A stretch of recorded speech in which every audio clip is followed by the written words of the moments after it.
In the floor of an Italian cave lies a skeleton barely a meter long. She is curled on her side, and she is not alone. Pressed close against her is a second skeleton, larger, folded around the small one as if to keep it warm. She lived more than 11,000 years ago at the cold edge of the Ice Age, in a world where every person had to earn their place in miles walked and meat carried home. She could not hunt, her arms were too short. She could not climb, could not keep the pace, could not haul her share, and her people kept her, fed her, carried her, loved her for her whole life. This is the oldest proof we have of a love that was not useful, and it may be the most human thing ever found in the ground. She is born into a world that is always moving. Her people are hunters at the tail end of the last great cold, following game across the hills and coasts of what will one day be southern Italy, sheltering in caves, living lightly and walking far. In a world like this, survival is arithmetic. You measure a life in what it can do, the distance it can cover in a day, the weight it can carry over a ridge, the hands it can add to the hunt. Everyone pulls their weight because the group only moves as fast as it can feed itself, and it can only feed itself if enough of its bodies are strong. Into that hard arithmetic, a girl is born who will never balance it. At first, perhaps no one can tell. Babies are all small and all carried, but as the other children stretch and lengthen and begin to run and fetch and climb, she does not. Her arms and legs stay short, not just small, but shaped differently, the long bones of her limbs foreshortened in a way her people have surely never seen before. She will grow to stand about 1 meter and 10 centimeters tall, 3.5 feet in a world of hunters. She is, as far as the record can tell us, the earliest human being we know of who lived with dwarfism, and she is about to become the earliest proof of something far more important than a diagnosis. Because in a world that measures a life by what it can do, her people are going to measure hers by something else entirely. There is a temptation telling this to reach for pity. Resist it. Pity is not what her people gave her, and it is not what her bones ask of us. By every sign we can read, she was not a burden endured, but a child cherished, fed from the same food, buried with the same care, held as close in death as she must have been in life. The remarkable thing is not that she suffered. It is that in a world with every reason to let her go, she was kept and kept gently for year after year after year. This is not a sad story about a girl who could not. It is a startling story about a people who would not, who looked at the hard arithmetic of survival and quietly answered it with love. Picture her then not as a patient or a problem, but as a girl who woke each morning in the warmth of bodies that had chosen her, who knew the faces that carried her and the arms that lifted her over the streams. Whatever her body could not do, she was somebody's daughter, somebody's small familiar shape at the edge of the fire, somebody's reason to walk a little slower and love a little harder. That is the child the ground gave back to us, not a symbol, a daughter kept. And the keeping is the whole story. The reason her small bones survived to be found at all is that people decided, over and over, that she would live. It is worth being honest about what her body could not do, because that honesty is the whole point. The condition written in her bones, a rare disorder of growth we can now name from her own DNA, did not just make her short. It shortened the middle and lower segments of her limbs most of all, her forearms and lower legs, leaving her with a reach and a stride that could not do the work her world demanded. Think about what that means day to day in the life of a nomadic hunter. To throw a spear with force, you need long levers, a long arm to whip the shaft forward. She did not have them. To bring down game, to run it, to close the last distance in a chase across broken country, she could not. To climb a rock face for eggs or honey, to haul a load of meat over a ridge on your back, to keep up on a march that covers a hard day's distance before dark, each of these was closed to her. In the brutal ledger of her time, she was, from birth to death, pure cost. She took food she could not gather. She took carrying she could not repay. She slowed the very thing her people needed most, which was speed. Everything her culture valued in a body she lacked, and every year she lived, that debt grew. A mobile foraging band could have solved this the way the cold arithmetic says to solve it. They did not. Year after year after year, they chose the other answer, and to understand how extraordinary that choice was, you have to see what it cost them. None of this means her life was small or joyless or only a list of things she could not do. A body that cannot hunt can still do 100 things a band needs. She could tend a fire, mind the youngest children, work hides, twist cord, keep the knowledge of plants and seasons and stories. We do not know which of these were hers, but we know she lived to nearly grown, and no one lives that long being nothing to anyone. Still, the hard truth stands underneath it all. In the one currency her mobile world could not do without, the strong body that hunts and hauls and keeps the pace, she had nothing to give, and her people spent themselves on her anyway. The cruelty of a walking world is that it moves at the speed of its slowest member, or it leaves that member behind. There is no third option out here. When the game moves on, when the season turns, when the food in one place runs out, the whole group has to travel, and travel means the strong wait for the weak, or the weak are lost. For most of the fragile, this is a short story. The old who cannot keep up, the badly injured, the sick, the mobile world is merciless to them, and always has been. But not this girl. She lives past infancy, past childhood into her teens, which means that for well over a decade, an entire band of Ice Age hunters shaped itself around the pace of a person who could not keep pace. Someone carried her when the ground was too hard. Someone shortened the day's march so she could finish it. Someone gave up the miles that a faster group would have made, again and again, through winter after winter, hunt after hunt, for years.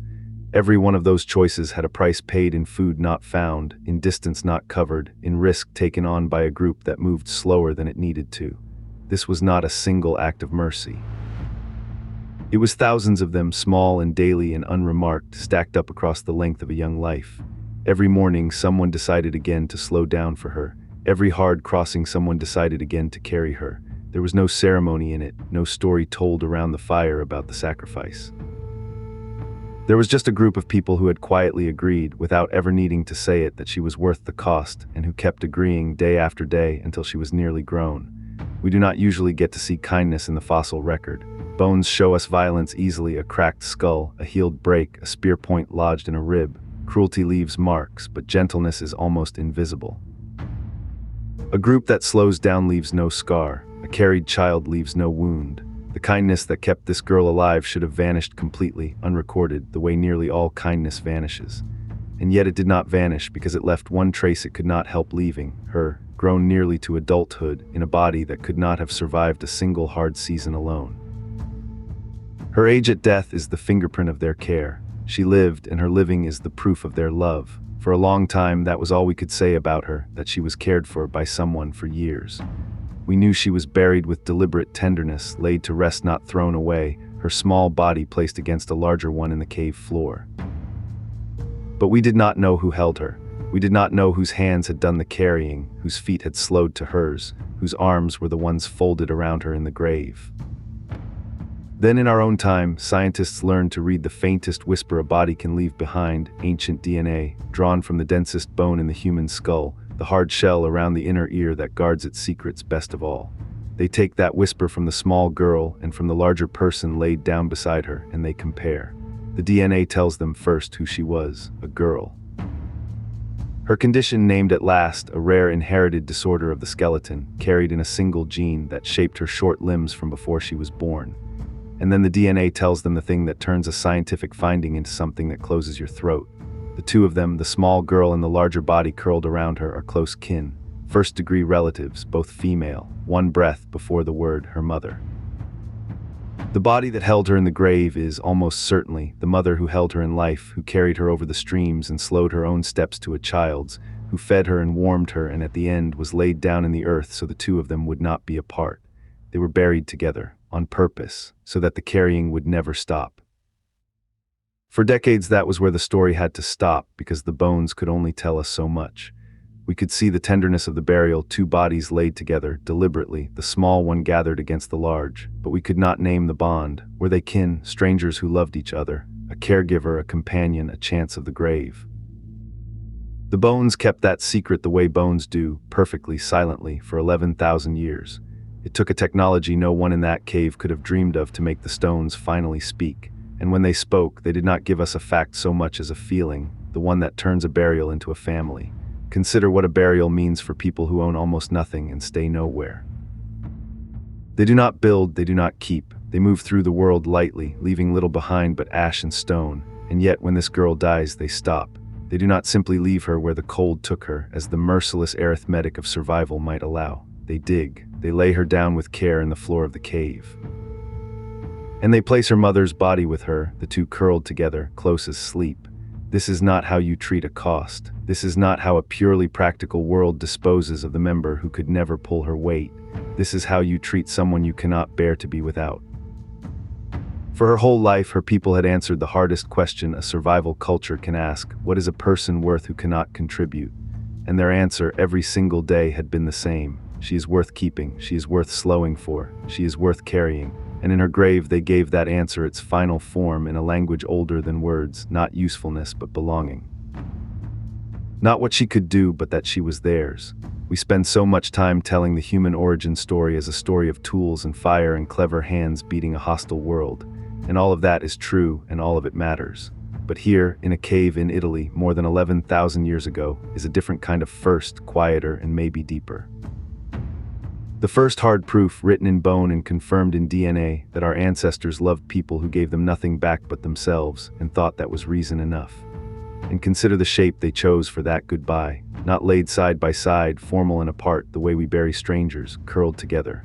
The small one gathered in against the large one, close as a child asleep against a mother's chest. Whoever arranged them was not just laying the dead to rest. They were composing a picture, one last image of how these two had spent a life, folded together, the smaller held by the larger. They wanted anyone who ever opened this ground to see it and understand without a single word. And 11,000 years later, we did.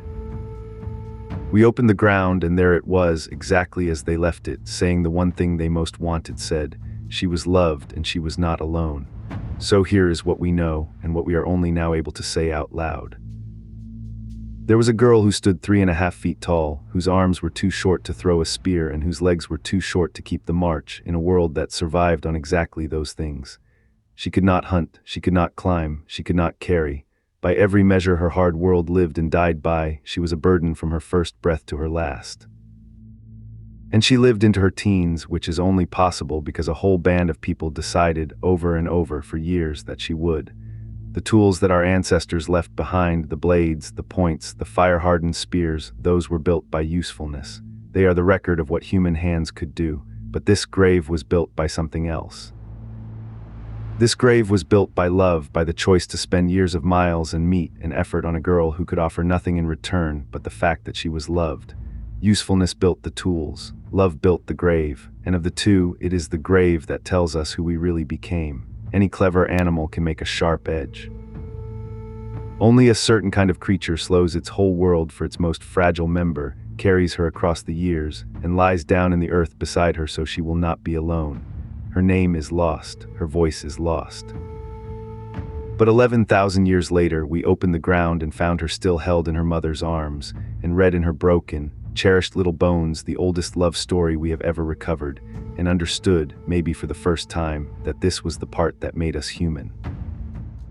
We like to think what made us human was the clever things, the fire, the blade, the throwing arm, the endless problem-solving that let a soft, slow animal conquer a hard world. And those things are real and they matter and they built everything we are. But an eagle is clever, a wolf can hunt, a crow can solve a problem. Cleverness in the end is common. What is rare, what may be genuinely, uniquely ours, is a band of hungry, exhausted people looking at a child who could give them nothing, and deciding every single day for years that she was worth the cost. That is not survival. Survival would have let her go. That is something survival never required and never explains. That is the thing we did anyway. That is the part that made us human.